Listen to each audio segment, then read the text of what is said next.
Okay, let's do another lecture here. About halfway through grading your exams. Part of the amount of time it's taken me is figuring out how to use Gradescope appropriately, but I think I've got a pretty good system, and I'm hoping to have them graded over the weekend. Getting back to you on Monday. So we have no lecture on Friday. It is Good Friday, and so we don't have any scheduled classes. That being said, I might post a couple more lectures, just kind of keep the ball rolling. Again, I've been struggling to stay ahead of this, but I would like to get ahead of it and post a bunch of lectures, and you can watch them at your leisure. But so today's lecture, we're just going to finish up tension members, do an example, okay, and then I'll probably stop recording at that point, and then maybe start a new recording associated with the next topic, which is going to be flexural members made of steel. So we were talking about tension members. The tension members that we're talking about are going to be right some in the truss or something like that, right? Typically, you don't run into things that's just for tension, but it's part of another system that requires tension members. And so we introduced this idea of limit states. Right, and what limit state will control the design? Is it going to be yielding of the gross section in this particular case, fracture of the net section, or block shear? And so if you had some sort of connection like this could fail in three different ways. One, it could yield out here, we get excessive deformations. It could rupture across the net section, and so it breaks into two components like this. Okay, or you can get a block shear type failure. Right? It doesn't really make sense for this connection up here, but a different type of connection you'd have one that comes down, it could fail like that, or the inside could rip out like that, or the plate on the other side, this plate underneath here, could fail in a similar fashion. I watched a little video associated with that.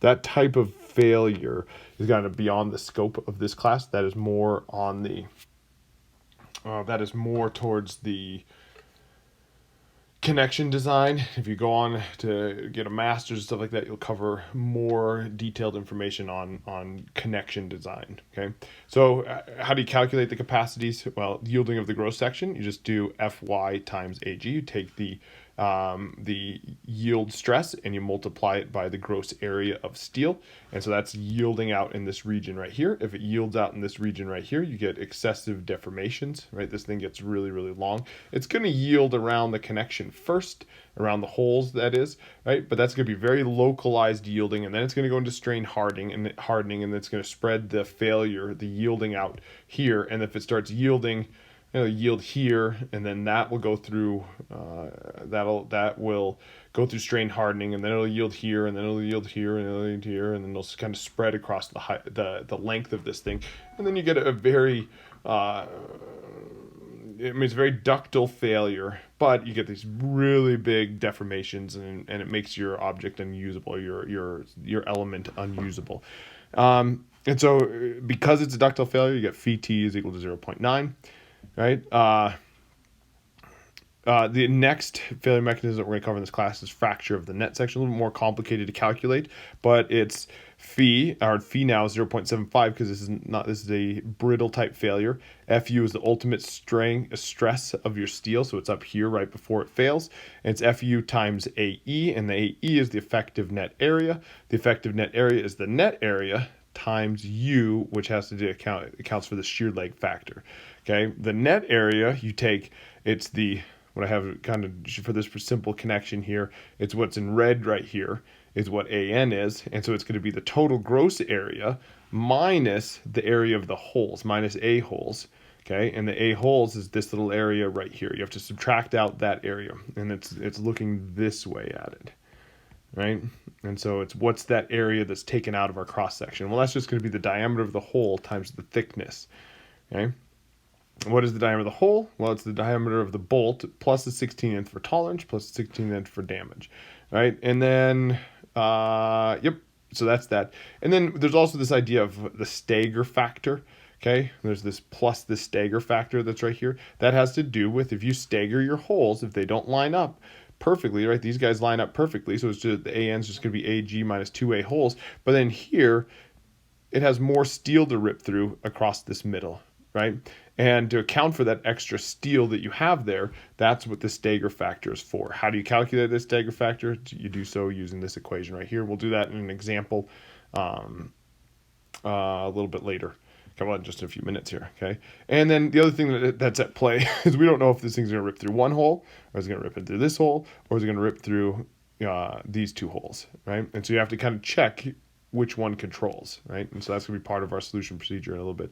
Here's a little definition of what we mean by the gauges and the spacings and how there can be multiple of them, right? So for 3 holes, we have this Stager factor here, and then we've got a Stager factor for this Stager there as well, right? And so we got 2 different S's and 2 different G's floating around.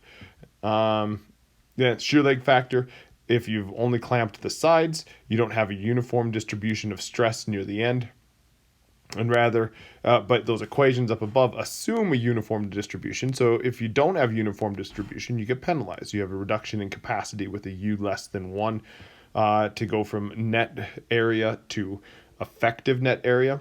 But once you move away, you do have a uniform type connection. But if I come down here and I connect the whole member that this tension is transferred to, right? So it's if I've connected all the elements evenly and uniformly, then I have a uniform distribution like this right from the get-go. In that case, U is equal to 1.0. We then went down and said, let's look to see what the code has in it. Here's all the stuff that the code has in it. And we discussed each of these things in detail. I think these diagrams right here are going to be key when you go to solve your when you go to do your homework problem. All right. Right, and also same thing here, and those come out of the commentary in your code. So when you guys print this out to take notes, you maybe don't have to print out all these components. You have them in your actual code book, and I would look them up in your code book to see where you're at. And this would also be an example of where you would want to put those little tabs. Right, you can go find these pages in your code book and put little tabs. Right, so here are all the tabs that are associated with tension design, and you kind of flag them in your steel manual. Okay, so let's do an example right here. So here we have we've got this angle. What is the angle? It is I kind of zoom in here. It's an L6 by 3.5 by 0.5. And so this says that one leg is 6 inches, the other leg is 3.5 inches, and it has a thickness of 0.5 inches. That's what that designation means. I've kind of over here just kind of documented what this is. So it's an angle. So this is looking at it. I don't know if I was to look at this thing this way, right? If I look at this thing from the right, I've got the 6-inch leg going vertical here, right? So that's what that 6 is right there. And then I've got my other leg being 3.5 inches. So that's coming out of the page right here. That's your leg sticking out. That's what's shown right here, is that leg sticking out. Okay, and then it's attached to some other big inanimate, some other plate or something like that. It's bolted to that plate. And we're not going to design this plate. We're not going to design that plate, but we are going to look to see the capacity of this element right here, okay? And so this thing, when I pull on it, right, and I'm looking to see what PU is, how much load, right, can I carry? I'm going to compare I'm looking for phi-pn. This is going to be equal to phi-pn, right? For the most economical design, I need to figure out what phi-pn is. If I figure out what phi-pn is, then I know how much I can pull on it. Okay? And a lot of these things would be like, here is what your demand is. Is that demand going to work? And you'd be comparing PU to phi-pn. But in this case right here, if I want to figure out the maximum load this thing can carry, I need to calculate what phi-pn is, and I need to look at the multiple limit states that could occur here. Okay, and I think that's about it. So get a good feel for that. And here's what the bolting pattern looks like. What does it say? It says 3-inch diameter bolts. So give us the bolt diameter. So we have to calculate how big the hole diameters would be, right? And that gives us things. They're 1.5 inches. They're spaced 1.5 inches horizontally. So those are all 1.5 inches, and then vertically they have a 2.5 inch displacement. And that's going to play in when we're going to calculate our Stager factor for our rupture of the net section. Okay. Get my notes ready here. All right, so the first thing we're going to calculate is yielding of the gross section. So that's the first thing we're going to do. So step 1.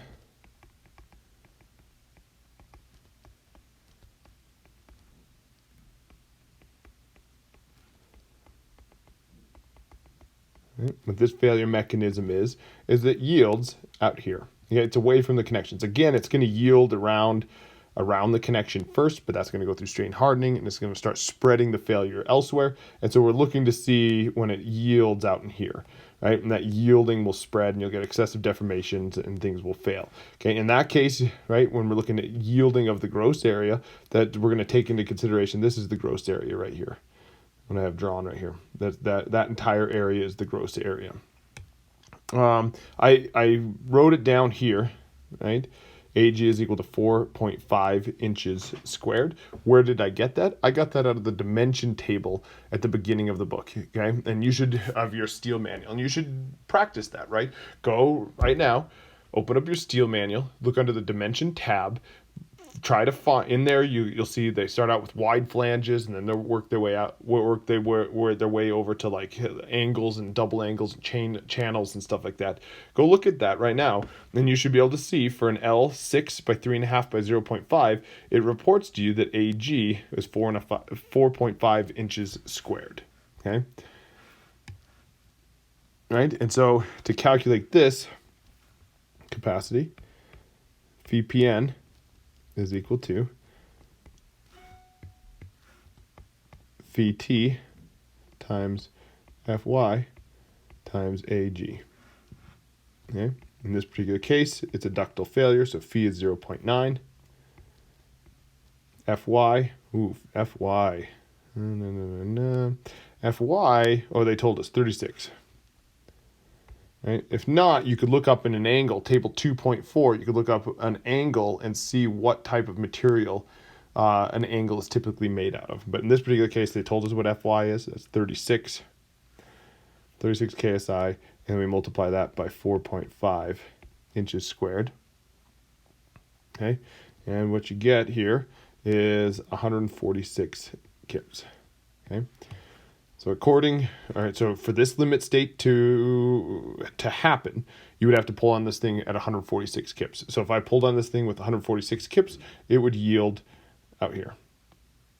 Right? And you get excessive deformations, and this thing would fail. But it might not ever get to that, right? Before this gets out to 146, before we get to 146, it might go through here first, or it might rip through one of these holes first. We don't know yet, okay? So we got to keep going. Right, we don't know which state controls.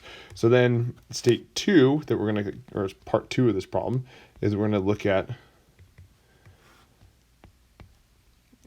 fracture of the net section.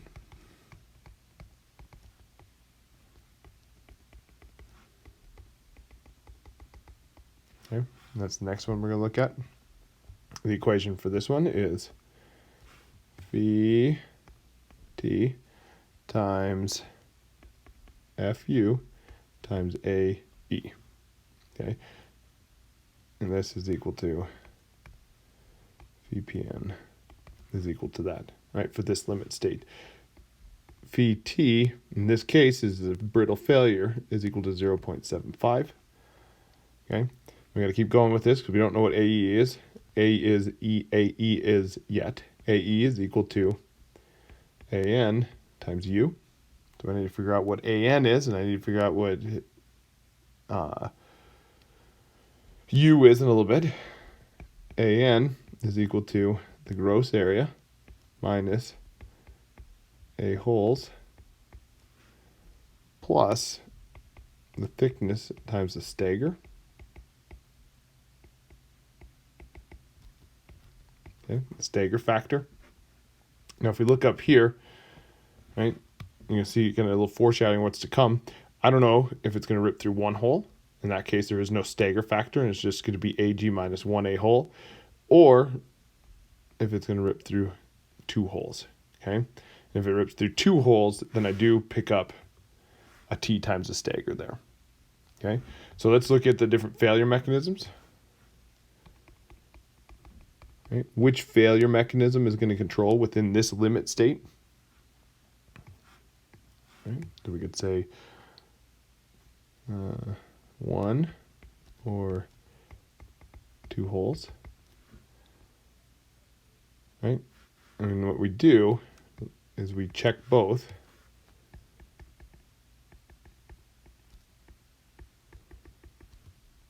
And and smaller controls.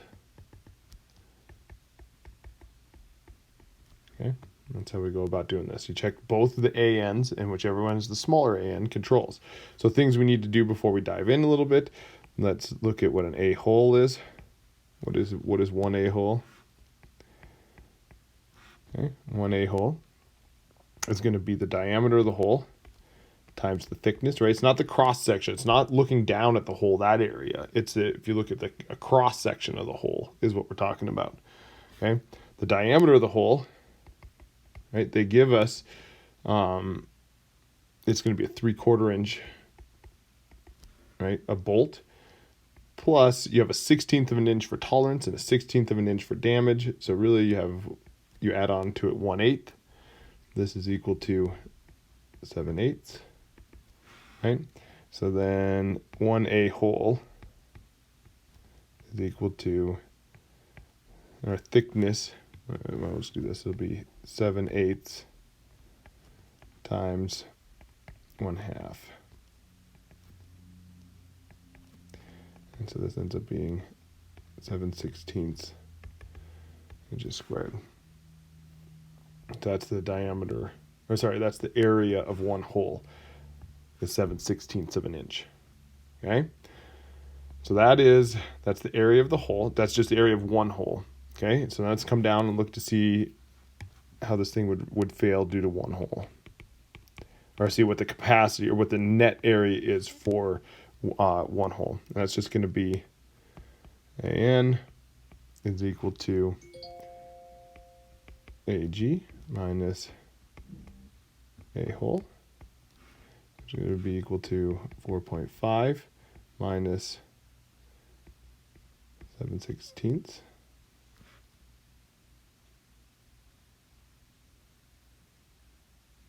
What you get there is 4.06 inches squared. Okay, so we get 4.06 inches squared for it to rip through one hole. Okay, the other thing, well, we'll get to that in a second. So then two holes.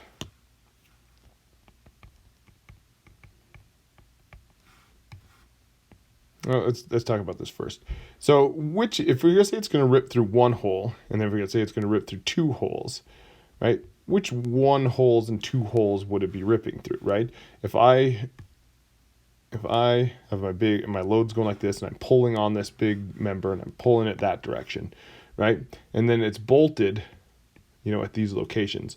Is it gonna rip back here, right? You might be asking yourself that, or is it gonna rip up on the leading edge, right? Where it would rip would be up here on the leading edge, right? The reason for that is you could think about each one of these bolts, right? There would be each one of these things is a bolt. Each bolt would be taking a little bit of this load out of it, right? So if I'm pulling on this thing, the bolt would be reacting like this, right? The bolts, is that right? No, hold on. Pulling on it, it wants to stay in place. Yep, so each bolt is doing that. It's applying a little bit of a load, it's applying a load, it's applying a load, it's applying a load, it's applying a load, right?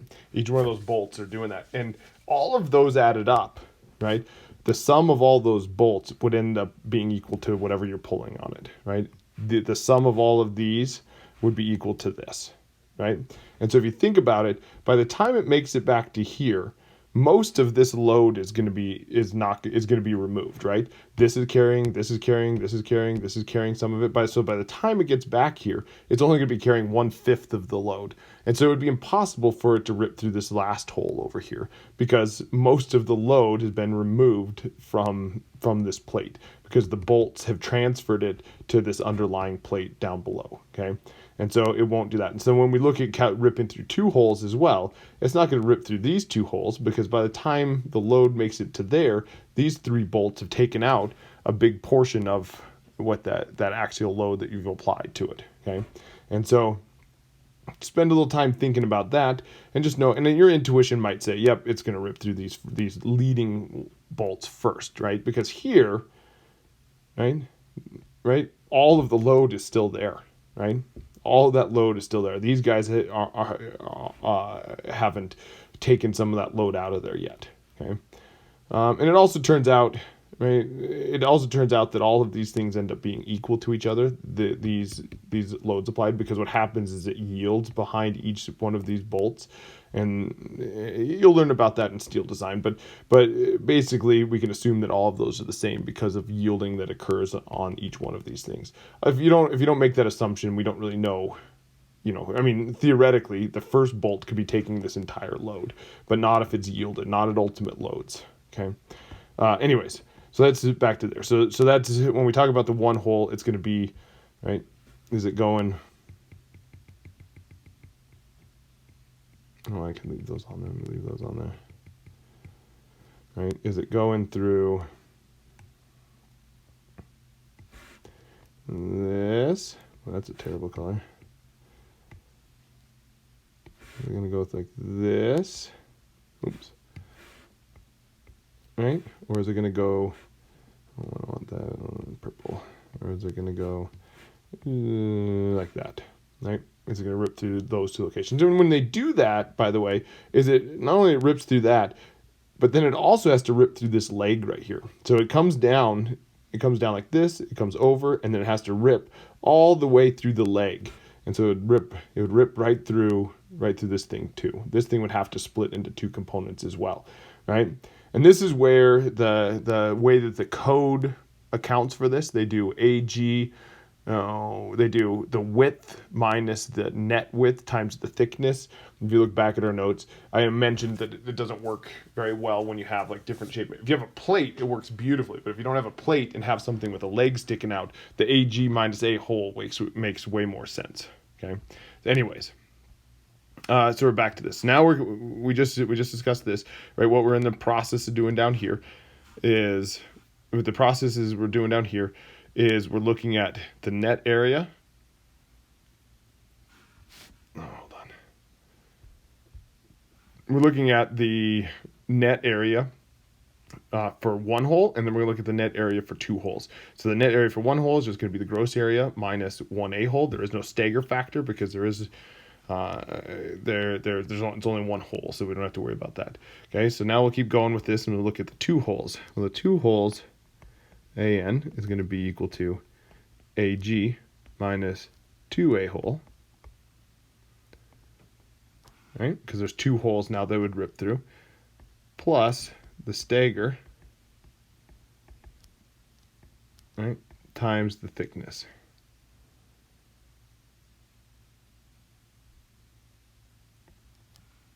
Okay. All right. So then let's plug in the values here. AN is equal to AG is 4.5 inches squared minus 2 times 7/16.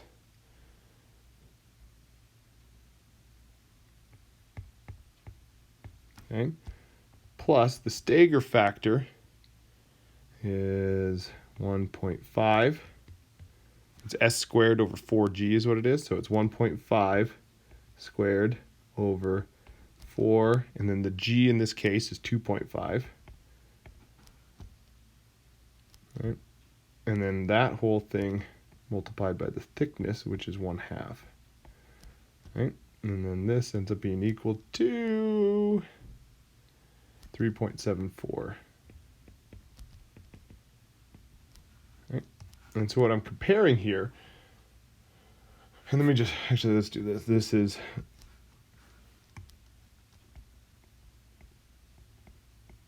S squared over 4G is what that component is, just to, so you know what's happening. The S again is the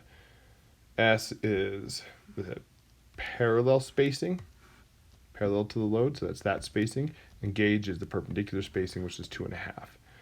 All right, so 3.74. So what this tells us right now is that the smallest net area is what we're going to be controlling. And so what that tells us is that this, right, that is our controlling net area, right? Which means that it would rip through two holes before it would rip through one hole, right? Okay, so we've got that. The other thing to do, a little trick when you're doing this, this is going to play out when we're dealing with when you do the homework problem, it's pretty involved. And it's just a little bookkeeping you have to do, but it's sometimes helpful to label points, right? So this would be labeled. We'll say that's point A. This is point B. This point down here would be C, and then you could compare that to. And we go keep C. We'll call this D, E, and C. And so when we're talking about the failure mechanisms, we could look at A, B, and C would be ripping through one hole versus D, E, B, C would be ripping through 4 holes. So this would be, it just kind of helps with the bookkeeping maybe. This would be, when I say this is, when I labeled it that, was that D, E, B, C.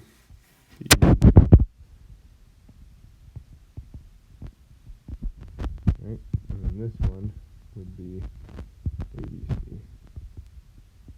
Okay, and so 3.74 is what controls.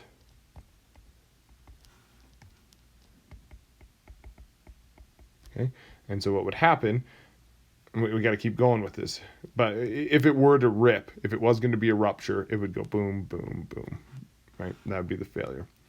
So what we still got to do U, right?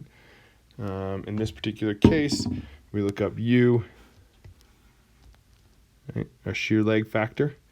U is equal to 1 minus X bar over L, right? You'd get that out of this table up here, right? You could see that we're only holding on to the upright component, right? We're only holding on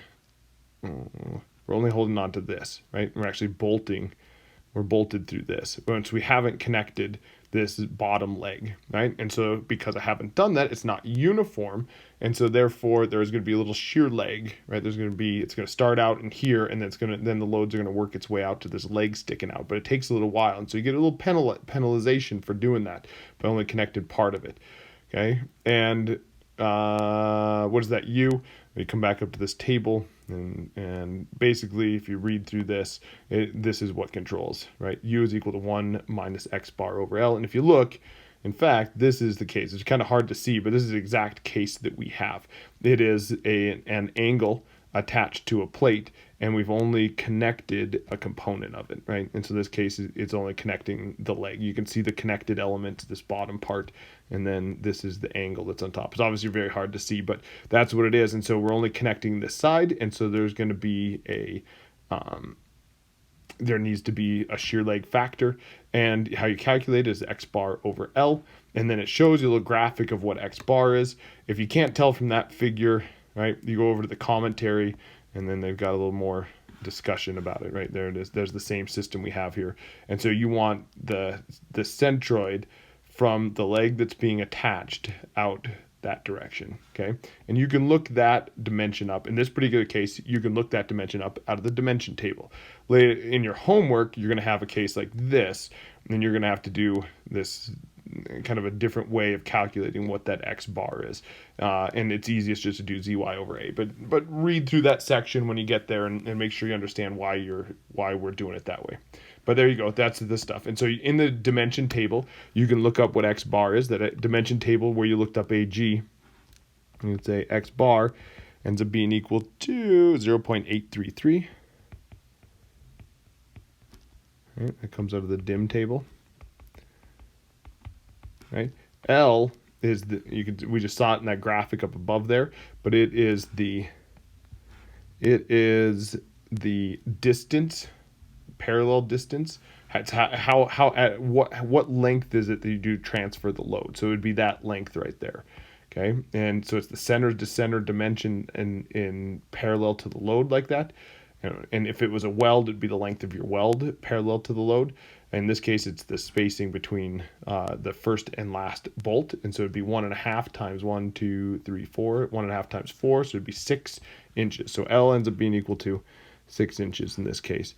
And so U ends up being equal to, for this particular problem, 0.86. Right? So that is my U. And so I need that U, and I need my AE that I calculated up here, or my AN, and I take the AN and I multiply it by U, and it gives me AE, and I take AE and I multiply by FU and phi, and it gives me what that capacity is. Right? So I think I have a little bit of room. Yep, now let's do it right here.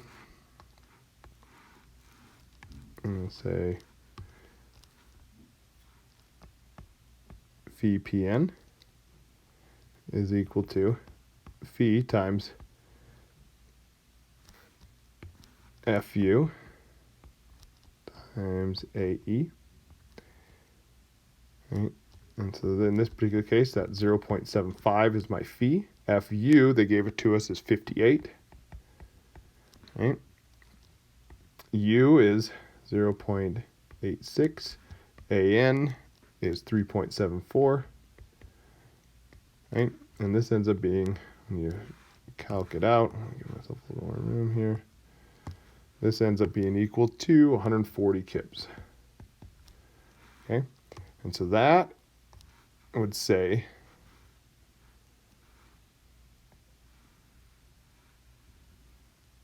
I'm just going to do this end part here. Okay, 140 kips. Okay, and so if I was like, well, what is my total capacity, right? So if it were to rip through two holes, like this, okay, it would rip through that at 140 kips. Okay, and so what I need to do at this point is I need to compare this 140 kips to yielding of the gross section. Yielding of the gross section is 146. Okay, and so what that tells us is that the failure mechanism, it's going to do this first, right? It is going to do this first. It'll hit that capacity before it hits that capacity. And so what that tells us is that it's going to rip through two holes before it rips through, before it yields over the net section. I'm going to clean that. It looks almost like a 9. This is 146.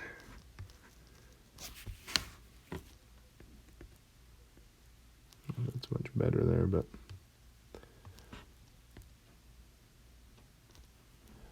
okay, 146 kips. And so let's say that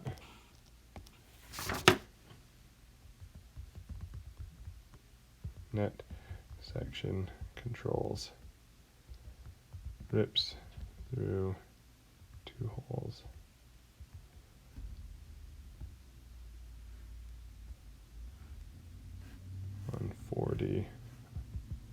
One forty is less than 146. Right? That's how we know that it's going to fail in that failure mechanism. Right? Is that the weakest link controls. The weakest link in this case is going to be rupture of the net section through the two holes coming from that AN right there. Now the other thing to note is that really another failure mechanism could occur, but we're not calculating it, and it would be block shear. Now block shear, right, so this one, right, comes down and then rips through that whole leg. Block shear would look like this. It would be if I pulled on this thing, if it went like this, a rip, like that, right?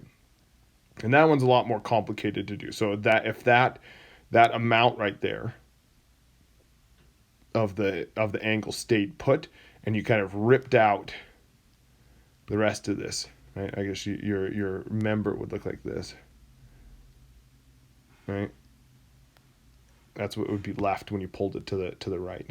Okay, that was one mechanism. The other mechanism could be, a little bit more. What's that one doing? That would be ripped out the middle.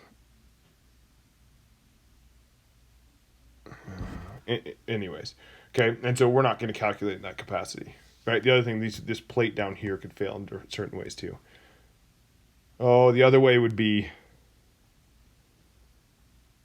you know, unfeasible that way, but it would be slightly different, right? What the hell would it be? Okay. We're way more efficient when we do it this way, right? Because I'm not sitting here just like telling you guys stories about stuff. Like I said, I think it's a very efficient way to lecture to you, but also way more boring, right? For you and me. I've now transferred to just working at home, and so I'm sitting in my bedroom all by myself. Right? Kids keep coming in and interrupting me and stuff, but you know, It's boring. I miss you guys. I miss lecturing with you. All right.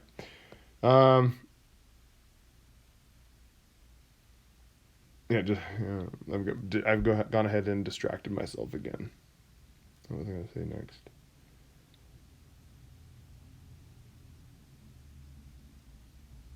Okay. Oh yeah, that's what I was going to do. I was going to talk to you about the homework. All right. So here's your homework problems. All right. This is due on Monday. Right. And so what you're doing is we've got a wide flange section, right, here and here, and we've got a big axial load applied to it, and it's attached. It's got a plate that's on the outside of it here, and then there's the same plate on the other side. So this is kind of looking at a cross-section view. You've got a plate on this side, and then you've got a plate on this side, okay? And those two things are what are holding this member here to this member over here, okay? And what you're asked to do is figure out what PU is. Very similar exercise we just did for that angle here, right? There is going to be, right, same idea. We're not going to look at designing these plates that are on the outside. We are just looking at designing these wide flanges, right? But that would be something that you would have to check was the plates as well. What else? Right? Oh, so then the ways that this thing can fail, right? I can get yielding of this section out here, or I could get, right, ripping through 2 holes, ripping through 3 holes, right? Ripping through 1 hole would be, and again, it would have to rip through the flange up at the top and through the flange down at the bottom. And so it ripped through the flange, then it would go to this hole, then it would come over here, then it would come back here, and then rip through that flange. The 1 hole is probably not worth checking because this has to do with, right, these bolts are going to be taking some of that load out of it, right? And so by the time you get here, you have a reduced load, right? And so it's either going to go through those 2 or those 3. And so you have to check those different things as well. The U that you have to get, the U that you need is 1 minus x bar over L. X bar would be what the code says. If you cut this thing in half, you would look to see what x bar is of half of it. Or there's another way you can calculate it, which I wrote it up above. It's like zy over a or something like that is how you get that x bar. And then you check those capacities. Okay, that's that first one. The next one is just kind of an exercise on, do you understand what the minimum AN is, right? And so in this particular case, you've just clamped the edges. So imagine just taking a big plate, and this is what we're going to do in lab, but not with this many holes. But you're going to take a big plate, and that's a big, huge plate, right? And then you're going to clamp the end of it over here and clamp the end over here, and then apply a load to it, right? And then eventually, right, it will rip, right? Even if it yields out in the gross section, it might show it yielding in the gross section, but if you apply the load beyond yielding, it will eventually rip into 2 pieces, right? But your job is to calculate how would it rip into 2 pieces? Is it going to rip through 1 hole? Okay. Now keep in mind too, this isn't the same case. There's no bolts in here and stuff, so there aren't these loads that are taking some of this point out, this axial load out of it, right? There are no bolts and stuff. This is just holes into a plate, right? And so it could rip through this one just as easy as it could rip through this one, right? And so when it comes to calculating one hole and 2 holes and stuff, it doesn't really matter where it is on this thing. When it's bolted to something else, then it matters. But if this is just a plate with holes in it and you're pulling on it, it doesn't matter, right? So is it going to rip through the 1 hole? Is it going to rip through 2 holes? Is it going to rip through 3 holes? Is it going to rip through 4 holes? Right? Could. Right? And so your job in this is to go through and calculate all those different ANs. A good, nice little exercise on gauges and spacings and stuff like that. The other thing is, by all means, use logic wherever you can. You don't have to check every single combination. Like if it's not going to do this. Rip, rip, rip, rip, rip, rip. Right? That's 5 holes. Right? I mean, look at that. I don't think it's going to do that, right? I'm gonna go this, right? That would be pretty hard. The other thing is if it's gonna rip through 1, they're all the same size hole, so it doesn't really matter which one it rips through. Okay, but then if it's gonna rip through 2 holes, right? It's obviously gonna rip through these 2 holes, right? Because these two holes are lined up with each other. And so the AN is just going to be AG minus 2A holes with no stagger. Whereas this one, if it was to fail like that, it would be AG minus 2A holes plus a stagger. And so, yeah, obviously it's going to rip through the two that are lined up before it ripped through one that has a stagger in it, okay? And so, again, what I would do is I would go through and label points A, B, C, D, E, F, G, H, I, J, K. Yep, and then just kind of work your way around there, and then just kind of figure it out. Okay, and you check all the ones, twos, threes. Be very systematic about it. It's not too difficult. Okay, and then sometime in the next couple of days, hopefully we'll post this lab and how to where we actually have a 3-hole thing where we line the 3 holes up, we stagger them even more, and we look to see how those capacities change and look to see how super predictable steel is compared to concrete. All right, that is all I had for you. That should be enough to get through your homework that's due on Monday. I don't know how long I've been lecturing for, but if it's 40-ish minutes or so, they will probably not. Well, I'll probably record a lecture sometime today, but. Just stay tuned for more lectures. Like I said, I'm hoping this weekend to kind of get ahead on some of these lectures. I've been saying that for days now, but hopefully it will come to fruition soon. All right.